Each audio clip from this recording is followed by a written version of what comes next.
welcome back to Finding Fashion. Today I'm so happy to be joined by Becky White, who is co-founder of PR and marketing agency Atomic10. Thanks so much for joining me, Becky. It's lovely to see you. It's lovely to see you too. We were just saying it's been so long. I know, absolutely crazy. Where does that time go? My wrinkles becoming ever apparent. So can you tell me a little bit about what it is that you do at Atomic10 and what Atomic10 is all about? Sure. So Atomic10 is a PR marketing agency and we're based up in sunny Glasgow. And we really offer the full PR marketing mix across the spectrum of all communication services. We work on PR, which can be anything from press, and product placement to features and interviews, reviews, influencer engagement. We work on partnerships with brand collaborations, takeovers, ambassadors, licensing. We work on content creation. So that can be anything from videography, photography, animation, graphic design. We work on, this is a question. What do I do? We work across brands, so brand development, and coaching with people in consultancy. But the main bulk of what we do really does spear over the PR, one of the most important parts, digital marketing. So social media, email marketing, anything online. And that's kind of what we offer. And we work across everything from hospitality, fashion and beauty, food and drink, lifestyle, travel and tourism. So yeah, lots of different things going on. Is there anything that you don't do? No. Also just like casual, babysitting, cooking, just anything, just throw it at us, we'll do it. Yeah. So you started out your career working as a PR assistant at Shoe. What were your primary skill sets which helped you to land that role? I was really lucky because I did film and media studies at uni in Stirling, which I guess is kind of related to the industry, but I didn't do anything about PR. In fact, I didn't even know what PR stood for when I applied for the job at Shoe. To your students, don't do that. Do your research. Don't follow what I did. This was before social media. Then, there wasn't much going on. The research was more difficult. But I worked in Shoe as a sales assistant while I was at uni. And at the time, I'm not sure if they do this anymore, but back then, long time ago, they used to recruit for the junior positions from their stores. I guess because they got staff for head office positions that really loved the brand, were loyal to it and really understood it and how it all worked from the bottom up. So I was just asking, does head office, which is based in Livingston, which is near Edinburgh in Scotland, which is kind of unheard of, at the time for fashion brands to be based up there. Did they do internships? Because at the time I kind of saw myself working at Elle magazine or something like that, something glamorous like that. So this isn't what I saw myself doing necessarily, or I didn't even realize that was an avenue you could go down. I didn't realize it was available. So my manager at the time was like, oh, they're looking for a PR assistant. That's what you do, right? And she just picked up the phoned the marketing manager and just handed it over to me. Oh, wow. And I just was like, hello, can I apply for the job? So went for the interview and got it, luckily. And so basically I handed in my dissertation and started the next day. So I was still living in halls. All my friends were going out partying and I was getting a 6:30 train to go and try and get to work for my first proper grown-up job. But I was really lucky. It was very much as an entry-level position and I learned everything I know about PR, well, at that time from the job and my boss at the time. Sorry, cats just funny. Very professional. I learned really everything about PR at the time on the job. And I think, and that's something that we always look for in new team members as well. I'm much more, it's all about attitude. Mm-hmm. If you've got experience as well, amazing, but I'd much rather hire someone with the right attitude than more experience, to be honest, with your qualification necessarily. So I was just really lucky to get that foot in the door. That you say that, because you know, so many of my students, they are so concerned about the experience that they've got. And I was saying to them, like, you've got to start somewhere. And Yeah, nobody is absolutely. expecting you in those, when you're applying for those entry level positions, to have like acres and acres of experience. And it is all about your transferable skills and also your attitude and a willingness to learn. Definitely, 100%. I think it's like you say, it's showing that eagerness and that passion and excitement for for the industry and what you want to do. And obviously, if you can showcase that by, you know, putting yourself out there and getting an internship as well, amazing, fantastic. You know, that's obviously harder at the moment. But you know, entry level positions are learning positions. You know, it's doing, like, you know, for want of a better word, the sort of grunt work to get all done, but we've all been there, we've all had to do it, and you really need to start at that bottom level to understand how the business works and how it, you know, otherwise you can't progress and then train someone else to come in and help you. And it's just invaluable. Like, that on the job learning is just so important. And if you get, I was really lucky that my first boss was amazing, and she's still a really good friend of mine many years later, and she just was such a good teacher. She just really nurtured, I guess she saw something in me and she brought it out, and I was just really lucky that I fell into a career that I just fell in love with. I thought it was so glamorous. I was basically, I just got to talk all day and got paid. I was like, what? This is incredible. You'll see during this that I do like to talk. And not only did I get to talk all day, I got to talk about shoes. I was like, not to love. Yeah, I was like, how is this a job? I was like, you get paid to do this? What? But I mean, it was a very different time as well.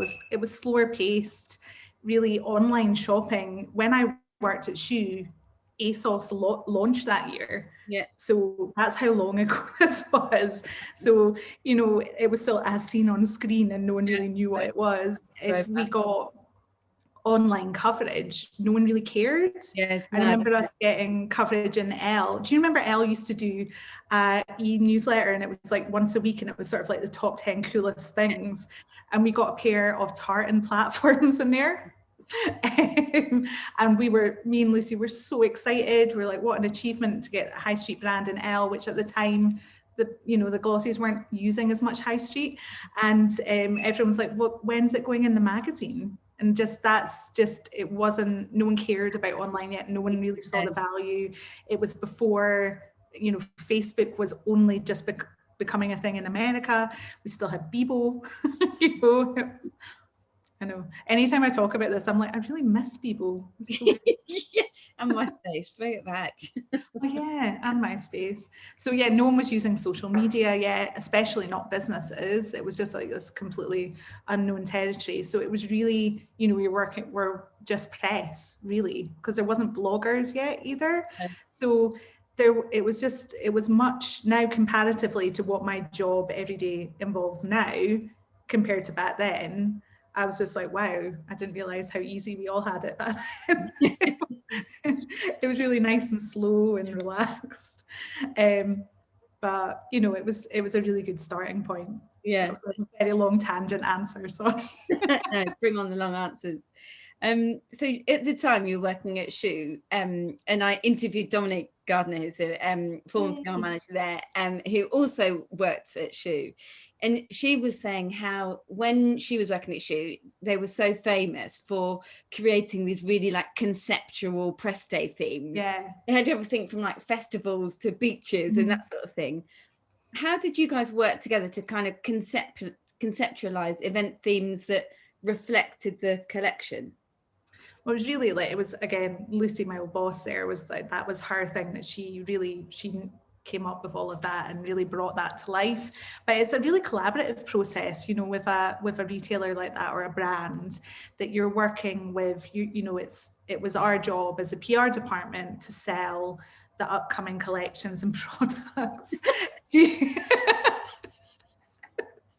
to the press. So, you know, we were selling a product that had been created by the buying and design team. So, you know, it was that collaboration process with them to see, right, what is coming up for the next season. It was still, everything was working very seasonally. We would have our autumn winter press days in July and our spring summer later in the year, usually November. So you were working kind of about 4 to 5 months and 6 months in advance.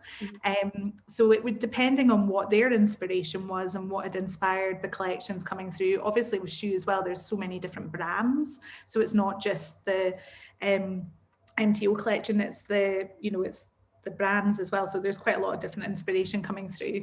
But then that would sort of spark the idea, and then we would come up with, and it depended on what was maybe on trend as well. So I think the first one I worked on was an autumn winter, and it was a Studio 54 theme, which for me is just like the dream theme. I was just like, I love disco so much. So and I can't remember what we did it in, it was in a nightclub.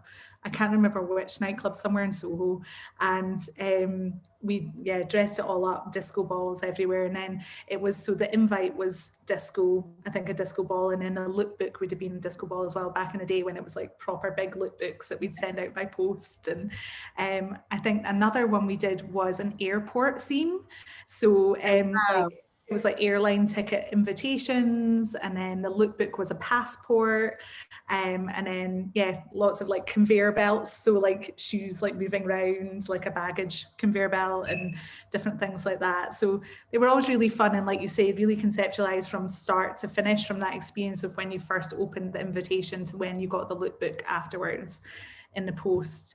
It was a lot of postage back in the day. We sent out a lot of stuff, which now you would be like, nope, not good for the environment. But back then, no one was really thinking about that yet.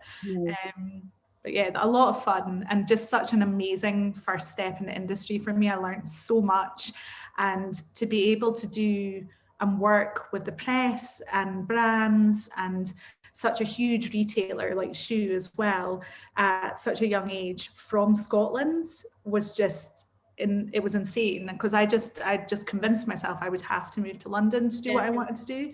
And it wasn't until I worked at Shoe that I, realized that I didn't necessarily need to do that. So the press office was run from Livingston, but then my boss, when I was still working there, moved to London to open a press office in London. And I remember being desperate at the time. I just wanted to go as well. I was like, I want to go, but it was budget-wise, they couldn't move me down yet.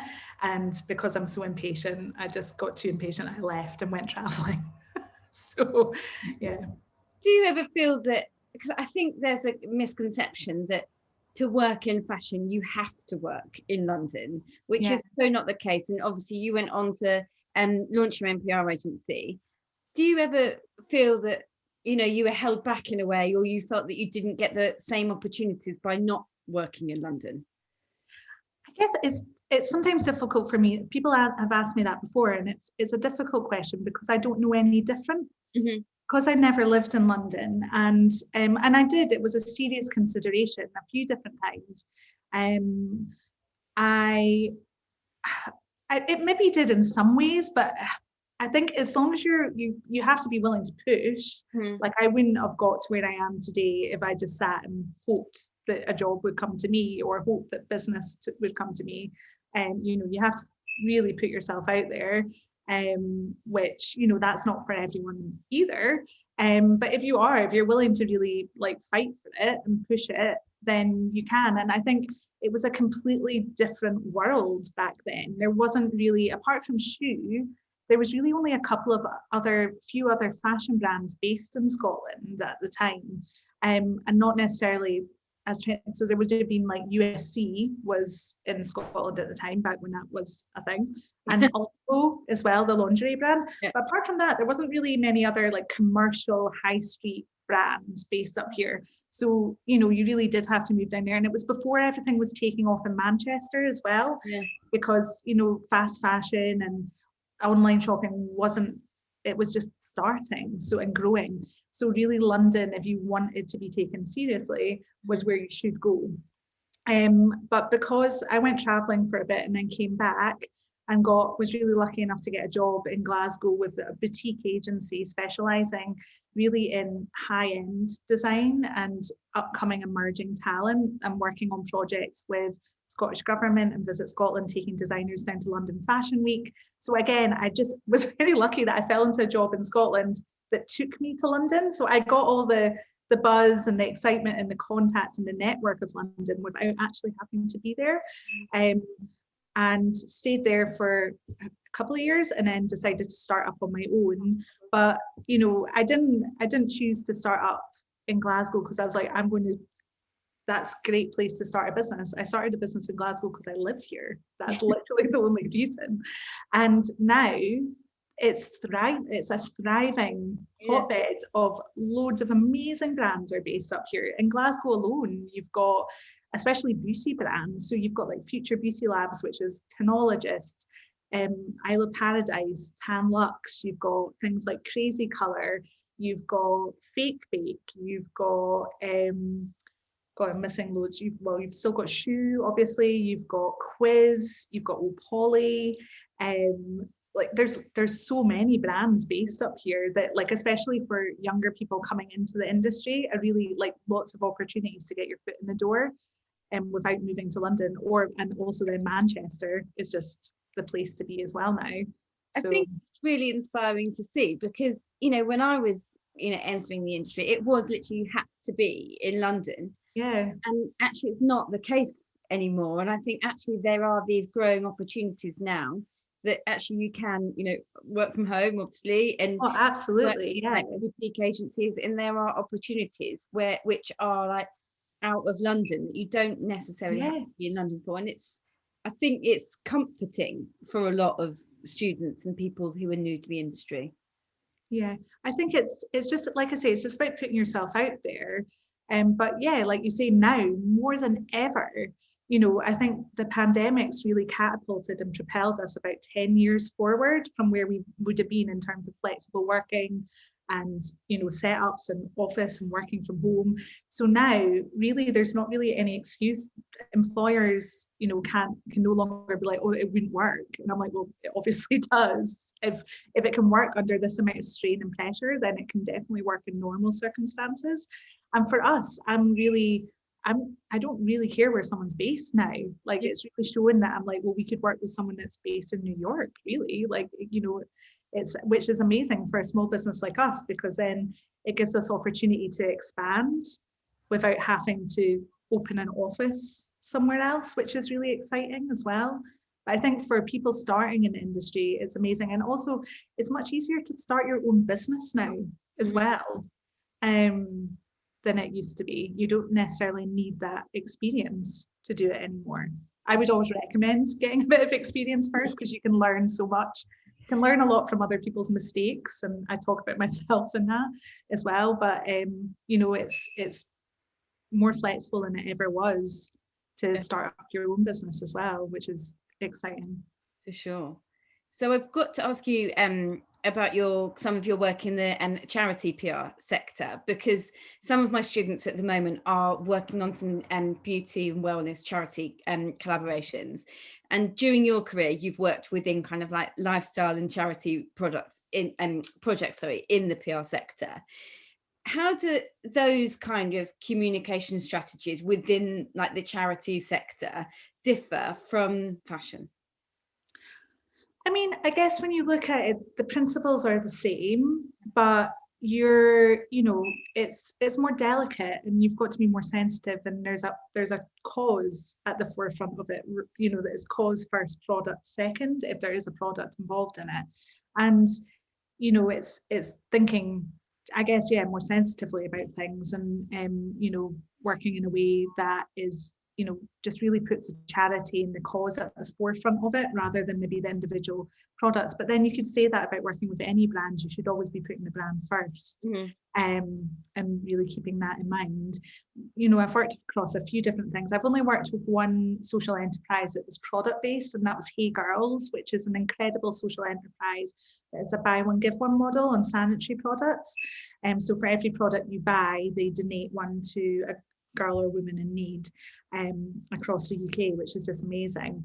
And that was it's just so inspiring working with brands like that. It's amazing. And through my other company, which I'm sure we'll like go on to later as well, Fred Talent, which is a talent management company, we work in partnership now with a charity called Refugee in Glasgow. So for, you know, every talent agency takes a cut and a commission. That's how you make your money as a business. So if we arranged a brand collaboration or partnership for one of our influencers or talent, and they got paid an amount, we take a 20% cut.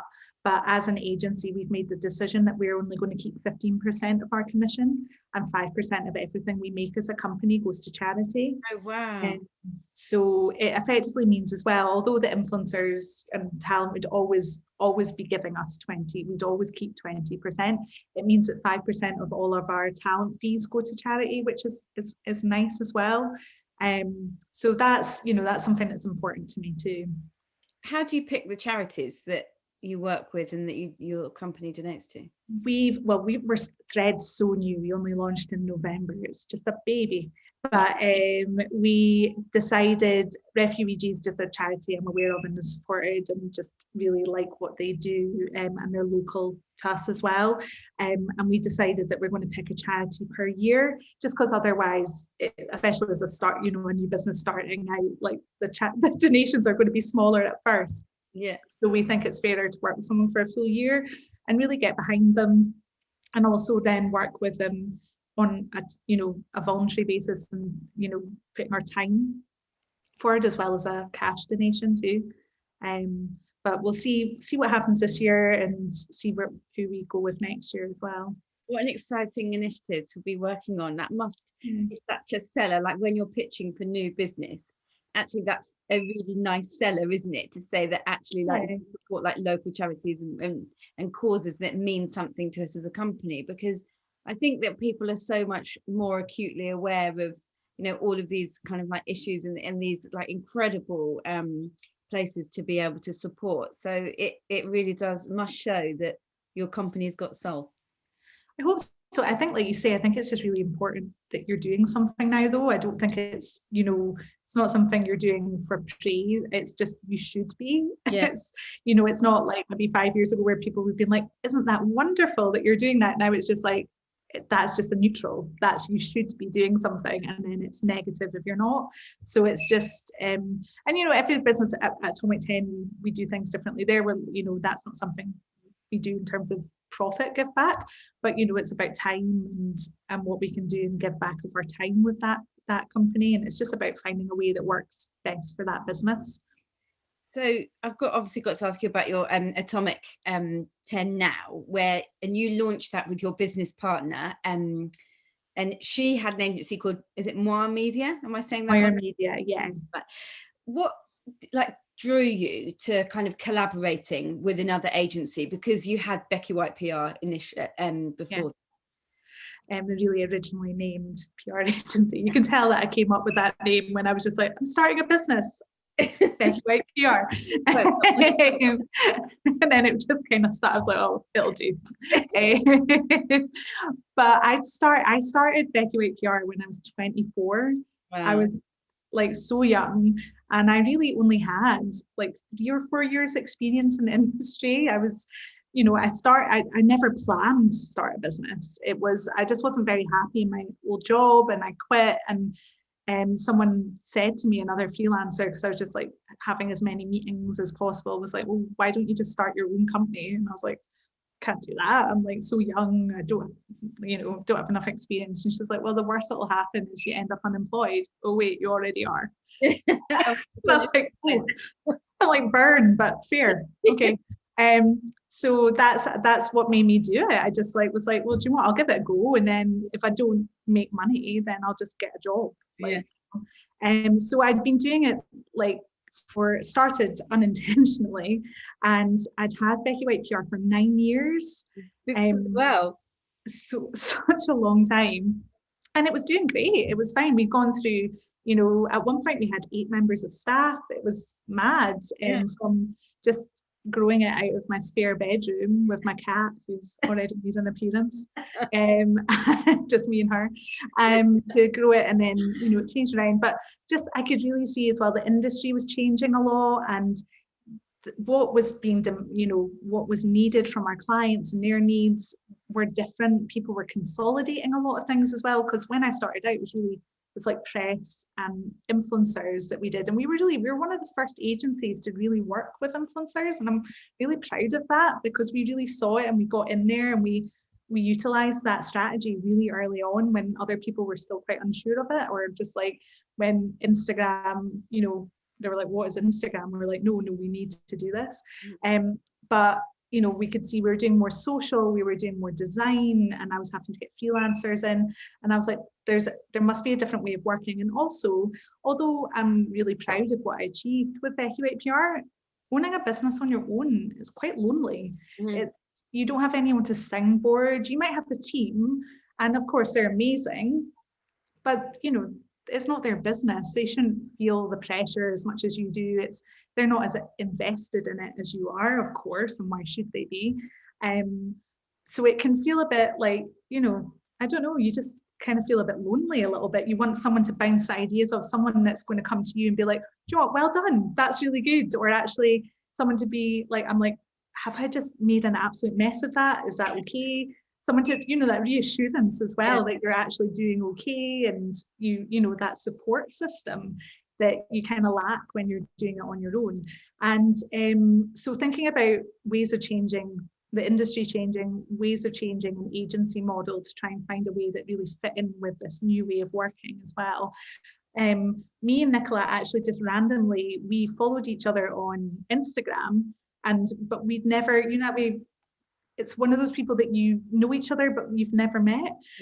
We realized we're basically the same person, but I was fashion and beauty and she was food and drink and tourism. We're like, we're doing the exact same thing, but with really complementary skill sets and networks. So we met for coffee, and I don't know if we just had too much caffeine, but we ended up, by the end of it, we're just like, let's move in together and get an office. So I moved into her office like a few days later. And after a few weeks of sharing an office together, we're just like, come on now, like, let's just do this. What's the worst that can happen? And so we merged and started Atomic10. And Atomic10 kind of works slightly differently to a normal agency makeup. Most agencies use freelancers. You know, we're not reinventing the wheel here, but the way we're doing it is we're trying to be a bit more transparent about it. So we have a collective of talent that we work with. So across videographers, photographers, graphic designers, animators, copywriters, other PRs, and we work with them in a really collaborative way on different client accounts. And we also have, you know, we've got a core team as well. And yeah, it's been amazing. We started it would have been June 2019. So we weren't even in business for a year when the pandemic hit. So that was interesting. That was challenging first year for us, but we did okay. We survived. We're still here. We're still going strong. So we're just like, do you know what? If that's what's happened, if we've got through that in our first year and we're still like kind of thriving and doing okay, then I think, you know, it's obviously a good sign. But yeah, it's amazing. I'm just really lucky that we've got an amazing support system in each other and a really complementary skill set. But yeah, I can, you know, that way I look back now and I'm like, how on earth did I do this before without a business partner? I have no idea how I did it on my own before. I'm much calmer now than I used to be.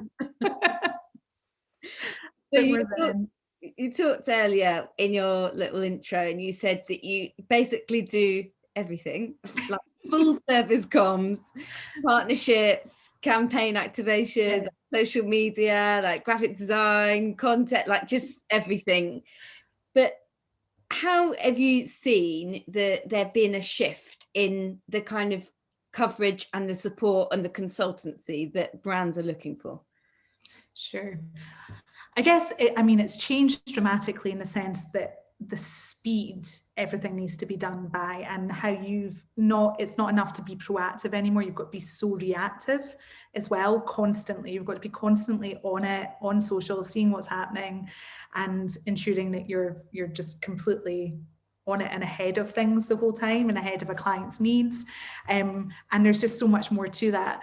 I think one example of it, one service that has changed so dramatically is, if I think back to when we did an event before, and the main aim, if you were doing the event, would obviously be the event planning and the management of that and putting on a good party or whatever it might be, launch or a press day.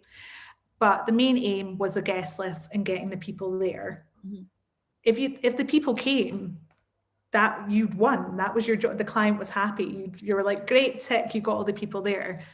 Now the client doesn't care if they came or not. Client cares, how many stories have they posted? How many grid posts have we been tagged in? How many videos has this happened? Blah, blah, blah. So there's the expectations of the same service are like, phew, everyone, it's just because everyone can, and I think because everyone has social media, everyone has access, everyone can be a marketeer now. So whereas before it was maybe more, people didn't know what behind the scenes, what happened and how you did it. Whereas it's so visible now that you've got to be completely transparent. Like you can't hide anything. Not that I would have hidden anything before, but you can't. There's no room for error. Everyone sees everything. So you've just got to be, as a PR and marketing agency, but also as a brand, you've just got to be so transparent and authentic. You can't like pretend to be something you're not, or pretend you've done something you haven't, because people will know straight away. So I guess the speed and also the quantity of work like that's expected has changed quite a bit, but also, you know, press is still a huge part of what we do for clients, and it's really important, and people, you know, that's not going anywhere, I don't think. And it's a huge part of like we love working on. Influencer engagement is obviously a much bigger part of the pie. That's the part that I really enjoy. I really like working on influencer marketing. And I also, my favorite part is partnerships. That's a bit I love, and that's a bit that's really changed since back in the day. I mean, brands have always been collaborating in some ways, but it's much more common now, and brands are so much more open to it. They really understand that by working together they can create a bigger splash and reach a bigger audience and do more exciting things and create more engaging experiences, whereas before they might have been a bit protective and been like, oh no, because what if they're involved, then people won't be talking about us, they'll be talking about them. Whereas now people really understand the value of that, and so bringing brands together and working on experiential stuff, whether that's virtual at the moment or in real life or digitally, that's a huge part of what we do as well. I was actually reading up on your website, and you say on the Atomic10 website that building unforgettable experiences is, you know, a huge part of what you do. And I think that word experience rings particularly true because, you know, there's so many brands which are, you know, going purely online now, like over the last few weeks, like the last 6 months, like we've seen so many brands shift from, you know, bricks and mortar stores to, you know, just purely online. And I was reading an article the other day that was saying that actually a lot of brands, online brands, are really missing a trick in that bricks and mortar, like traditional experience in terms of like consumer engagement. Do you think that they are missing an opportunity there? Like what's your stance on it? I think it's a really tough, if you'd asked me this a year ago before COVID, I might have had a different answer. But I think at the moment, I think with a lot of brands, it's not been by choice, it's been by necessity. You know, I don't think they've wanted to get rid of their stores. They've just not had a choice because of the pandemics, you know. And I think with stores that were maybe doing okay pre-COVID, they've been all right. But I think if there was issues before, this is just like, it's just not people on, you know, that were on their knees right to the ground, which is, you know, it's really sad. I think, like, you know, especially to see some of the like high street staples disappearing, like, and just thinking about people's jobs and how many people retail in the UK employs. It's such a big employer. And, you know, when you think of it that way, it's so sad. And especially when you think about, like, it's especially for first jobs and people getting in the industry. I'm sure you're the same as me. You got your first start in fashion by working in stores. That's like, and it's, you know, you learn so much. Again, if I'm employing people, I would always look for someone that worked in retail or in hospitality, because I'm like, right, if you can deal with that and do all of that, then you probably got a good attitude, or you're you know, strong and you can sort of deal with people and you've got those people skills. But sorry, I'm going on a total tangent. But I think for a lot of online brands, they can still do experience-led activity. Like, if we just put COVID over here for a minute and pretend it's not happening. You know, I think so. There's loads of online stores, like people like Pretty Little Thing are really good at it. You know, like there's lots of online brands, ASOS as well, that do experience-led activity. but they're an online business. Some of us, it might be more led for press and influencers and your VIPs, but I think it's really important to do consumer-led stuff in building real life experiences that are really engaging and shareable online. It's about connecting the real life with digital. You can't do one without the other, and experience-led activity is going to become increasingly important, especially with Gen Z. It's just that's what they want. It's I feel like a grandma when I say things like that, because I'm just like, the kids, they want the experiences. It's more and more important, and I think especially if this year has taught us anything, it's about how much we all crave connection.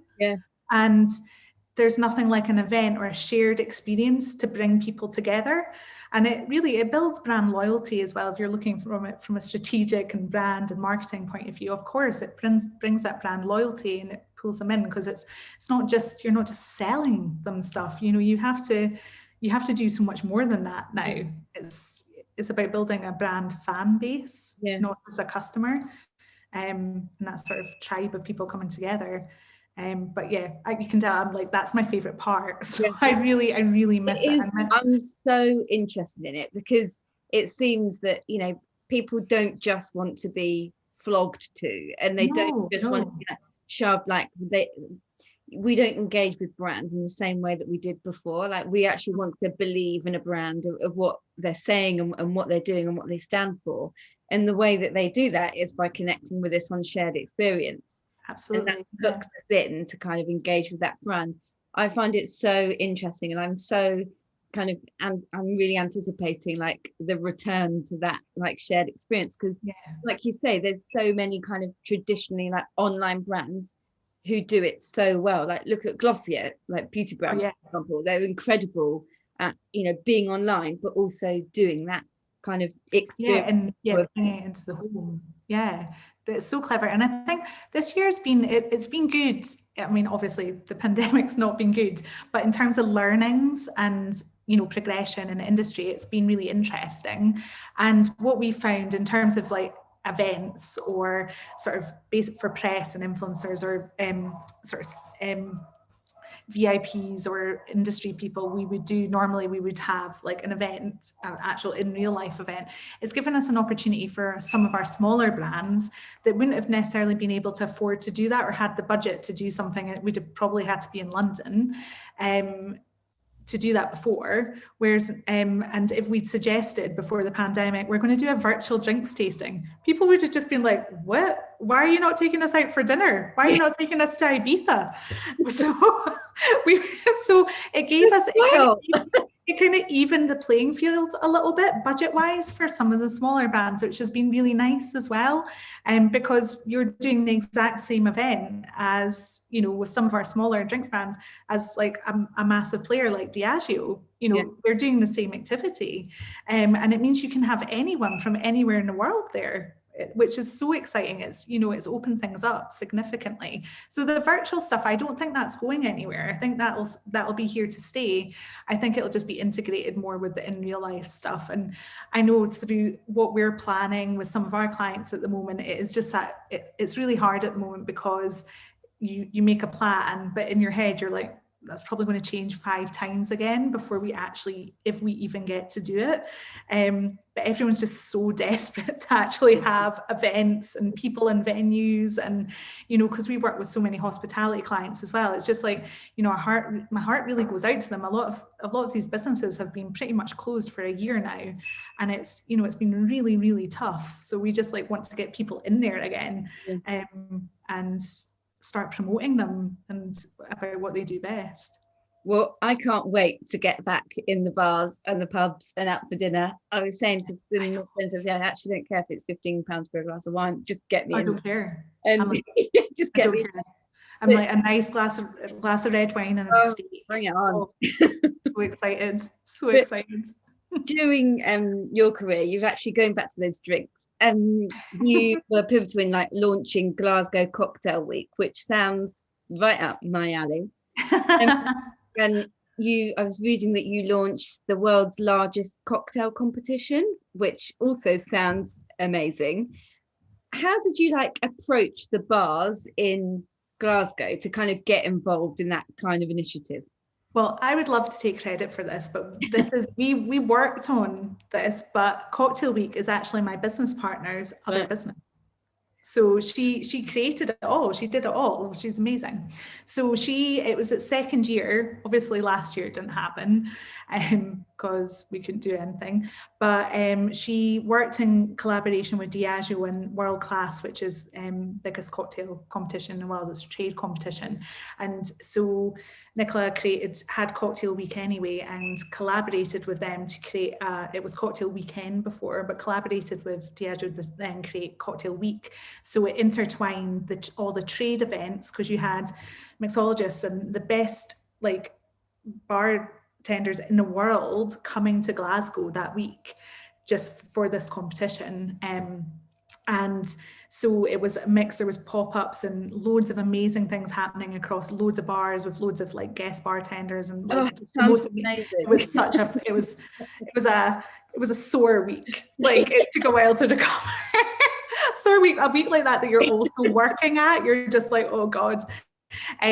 But so Nicola combined really cleverly, combined the consumer with the trade. Mm-hmm. So, it intertwined some of that amazing talent being in the city and maximize that so that the public could enjoy it as well. So it wasn't just something the trade knew about and it would maybe come into town and then go again. And if you weren't in the know, you wouldn't have even known all these incredible people were here.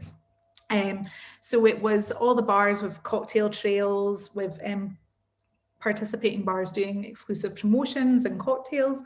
And then for the weekend, there was a 2-day cocktail festival called Cocktail World in the Arches, which is like an iconic venue in Glasgow. It used to be like the best club ever. It was so cool. It's not anymore, but it's an amazing events venue still. And this 2-day event with all the pop-ups that were taking part, all the major Diageo brands doing cocktail tastings and silent disco and loads of just so much fun stuff going on. But yeah, that's like, I would love to be like, oh yes, I did that, but I didn't. That was Nicola. So shout out to my business partner for having another incredible business. And because of that, us being able to be involved in it, because it was such a fun week, and just to see the amazing talent in town and be able to maximize on that was great. Yeah, such an incredible opportunity. Well, hopefully we can see that continue. Hope so. I'm sure it will. It's just whether it's this year or next year. Have to wait and see. Fingers crossed. Yeah. And so alongside like the drink sort of festivals and things, you have also worked on Scotland's biggest music festival.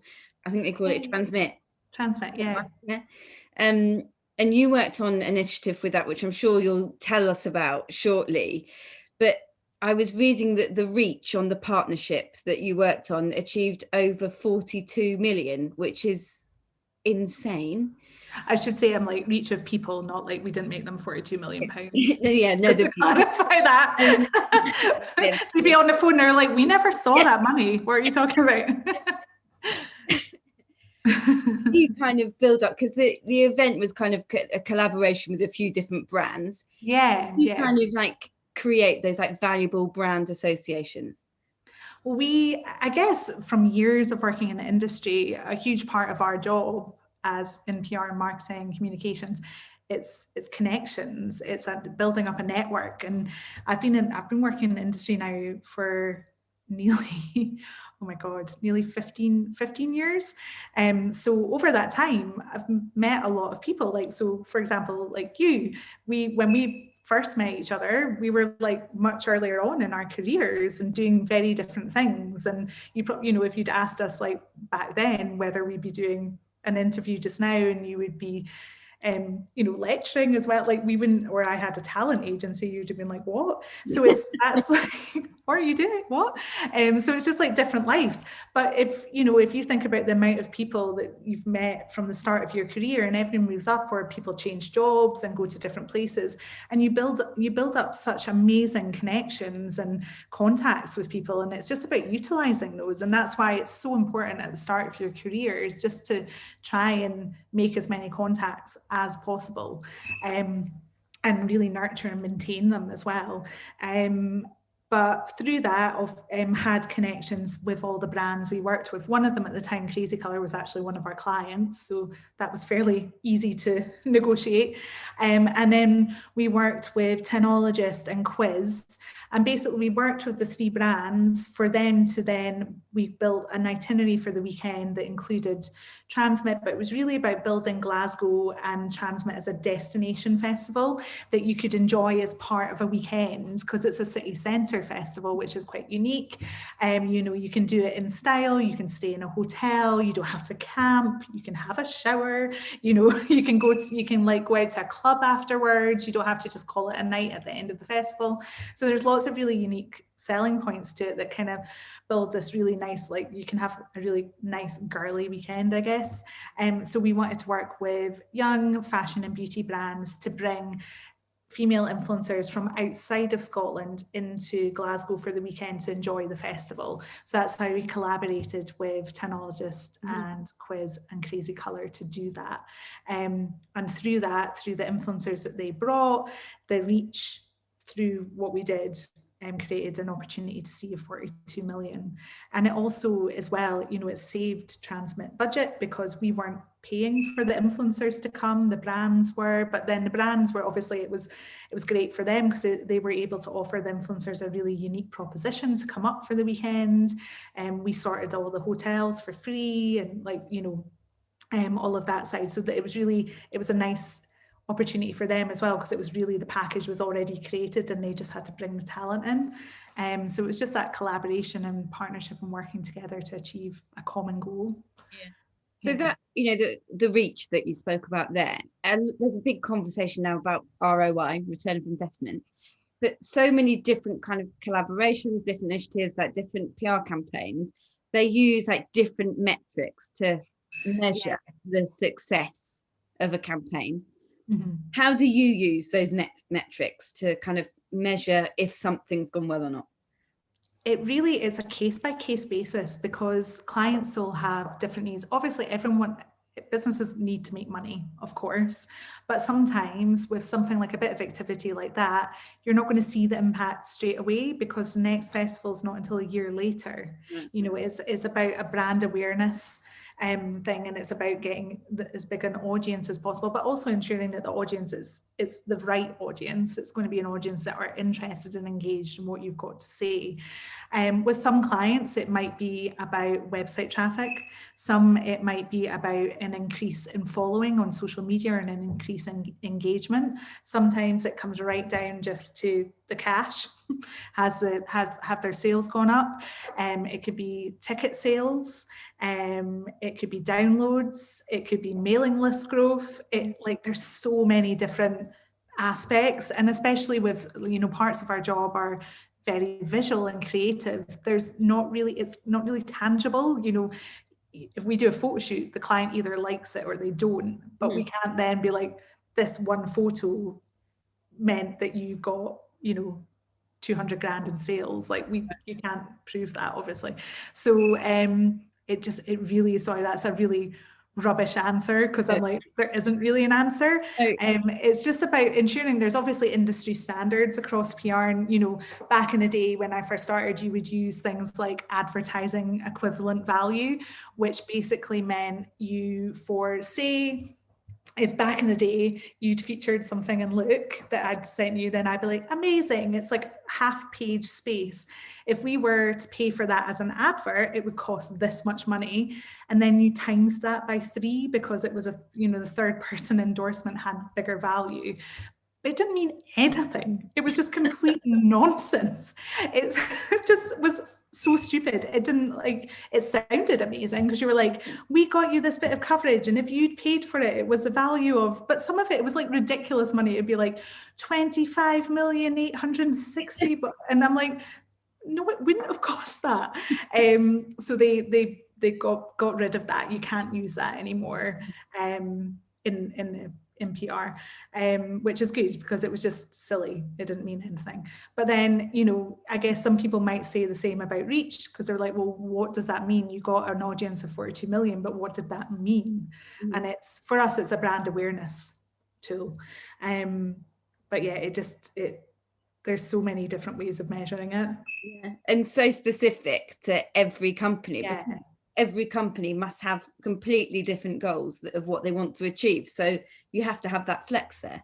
Yeah, and you have to, it's really just about ensuring that you have those conversations at the beginning of a working relationship with a brand and a new client, and that you're setting those KPIs, the key performance indicators, when you begin. So everyone knows what they're working towards. There's a common goal, and also that there's a way of evaluating it that, you know, in 6 months' time, if I'm just like, oh, well, we've had a lovely time working together, and they're like, but you've not done this, this, and this, and this.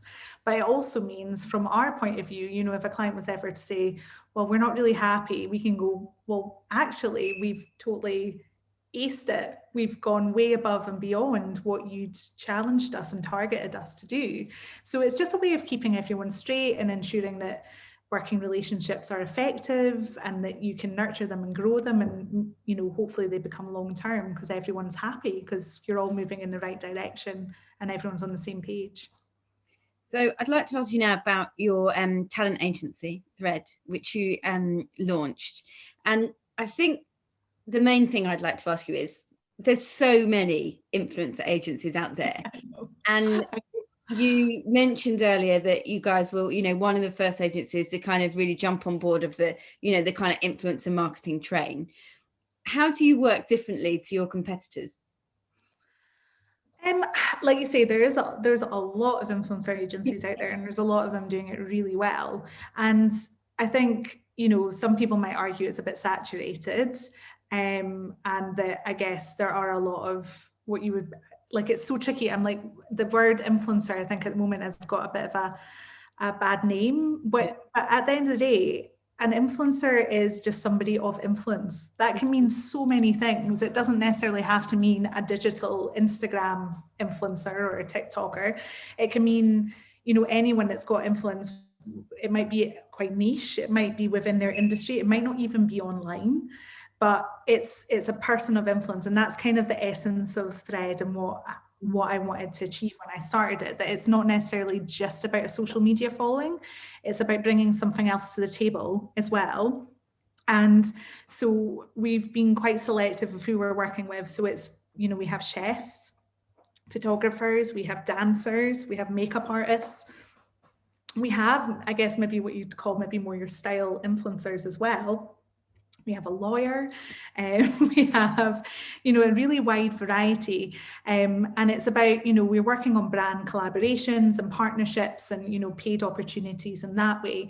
But it's also working with our talent to really think, right, what is the end goal here? What do you want to achieve? What's the big dream, the big ticket dream that you're scared to say out loud because you think people will laugh at you? I was like, tell me, and we'll make that happen. We'll make that's kind of, I don't want to be like, oh, I'm going to make you a star, but like kind of like that. But it's, you know, we really want to work with people that are really, they're passionate about something as well. And that's, I guess, at the heart of it. So I don't know if I've really answered the question properly. I think there's like I say, there's lots of people out there, you know, doing it already, and there's people like doing phenomenally well with it, and I just think this is maybe a slightly different sector of it, that's not being encroached on as much. I think there's still, I'm not reinventing the wheel. There are people doing it already, but yeah, I guess the sort of talent and passion for what people are doing is kind of at the heart of what we want to achieve. Yeah. And just ensuring that we have a really diverse roster with lots of like people doing different things on it as well. I suppose it's thinking about changing the way you think about the term influencer, isn't it? There's actually thinking about it as talent as opposed to influencer, because like you say, there's so many people in so many different fields who have, you know, expertise in their industry, and actually they can be people, like you say, of influence.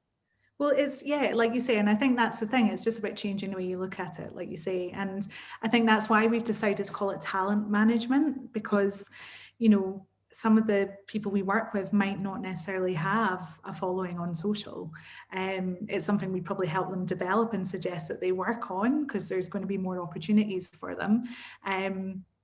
But it's not the be all and end all for me. You know, I'm much more excited about if someone comes to me and they can do something really interesting, or there's just something about them.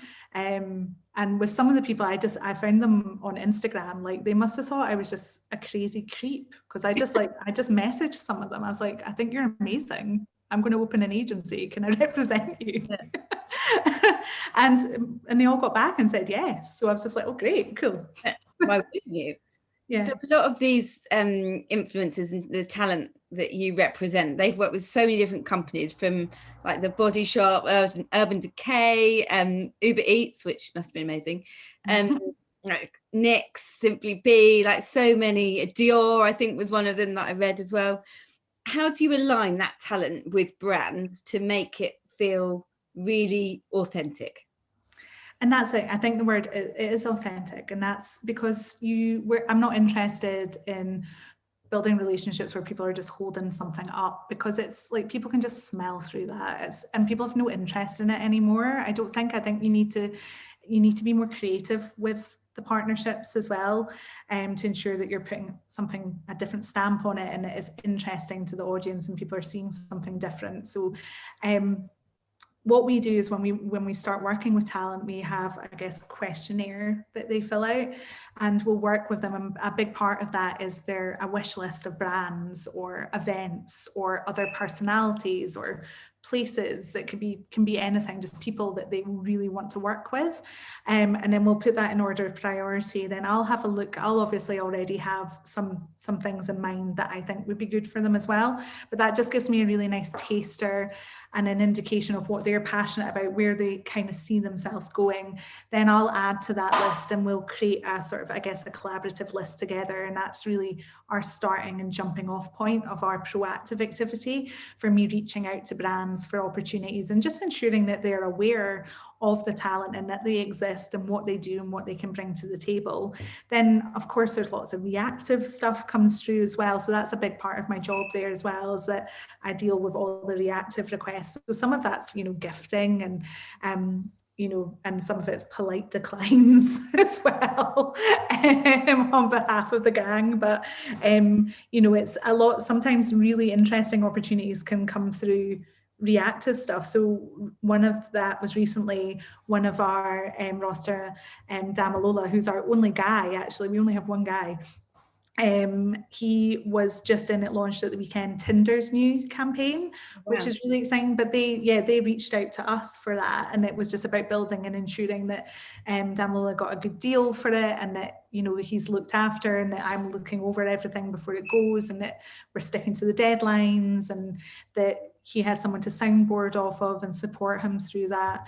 But it's really, the reactive stuff's really exciting as well. And that, once you have one, it piggybacks, it kind of flows, and someone sees one of the talent in that, then they see them somewhere else, and then offers start coming in more regularly.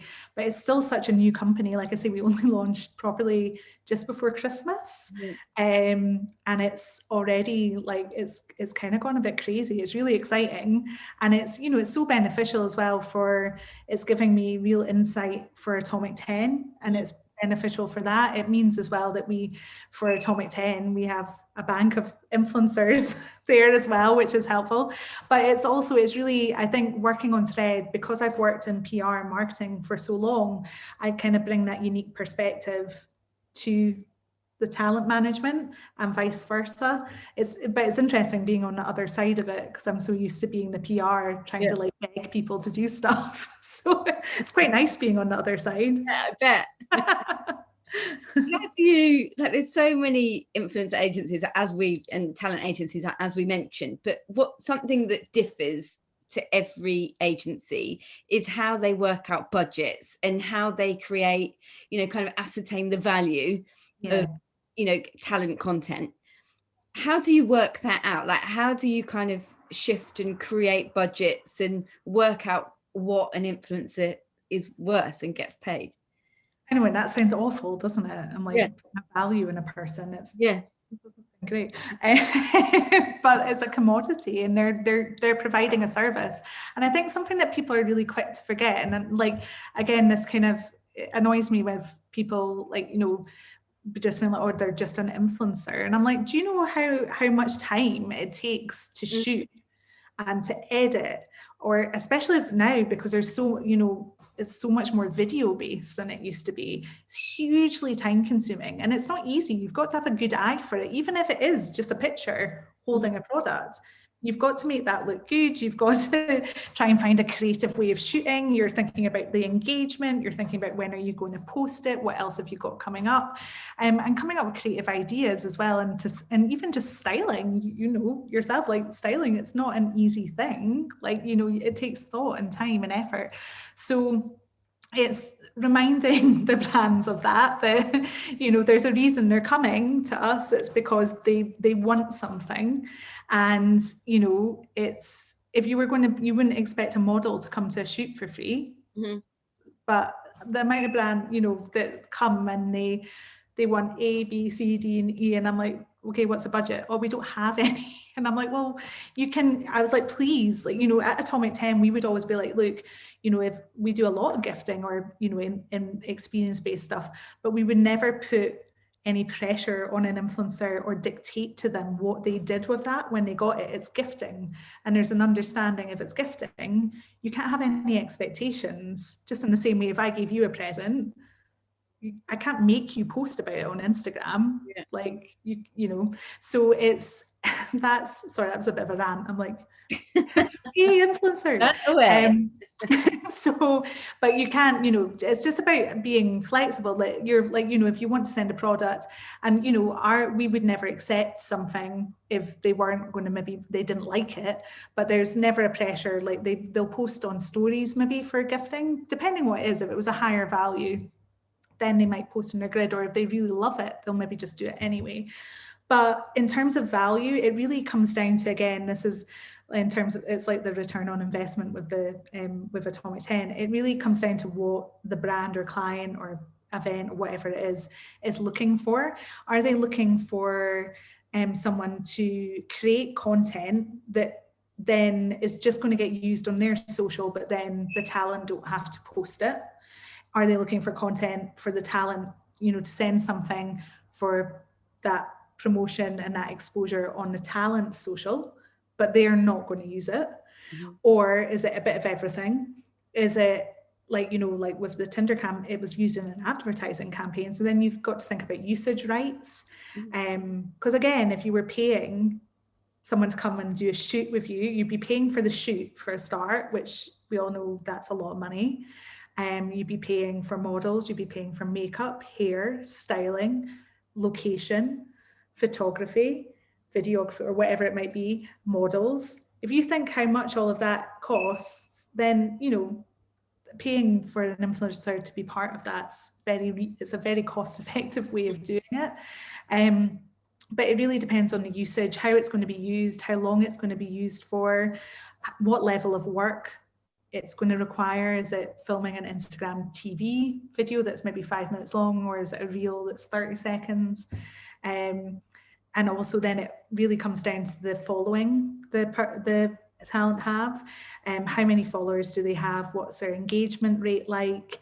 Also, you know, what demographic do they have? Where is their audience based? Because that really affects things depending on the brand you're working with. So yeah, a multitude of different things come into play. And like I say as well, it can be impacted by, say, if a travel company was like, look, we don't have budget, but we're going to give you this holiday for free. That's different. That's, you know, that could be upwards of £1,000, £2,000, and, you know, take the holiday. Now. Yeah. I'm like, I'll come with you. I think I need to be there. But yeah, it varies. So I feel like that was a really long answer without an actual.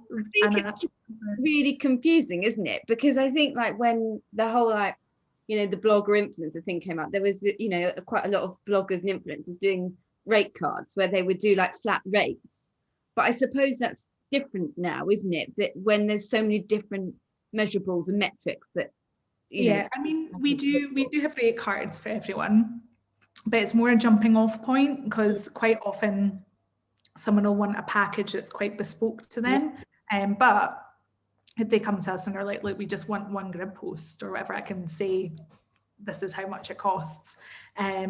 Just because you need that, it needs to be fair, and you need to be transparent about things.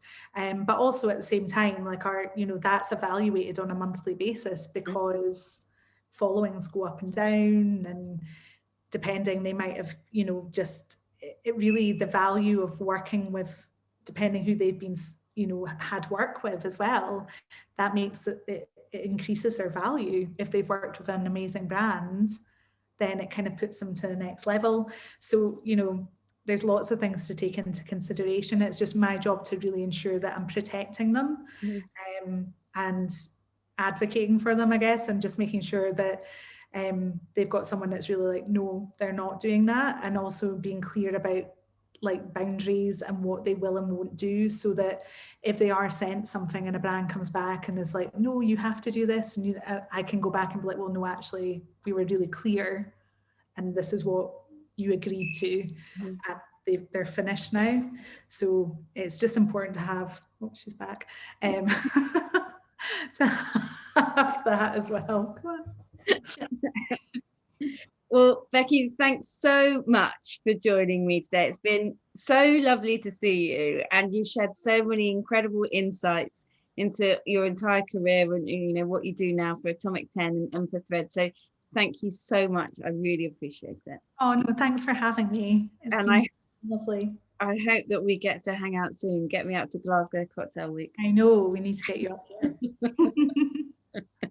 Right, well, thank you so much, and I hope to see you soon. Thanks, Hannah. All right, take care, Becky. Bye.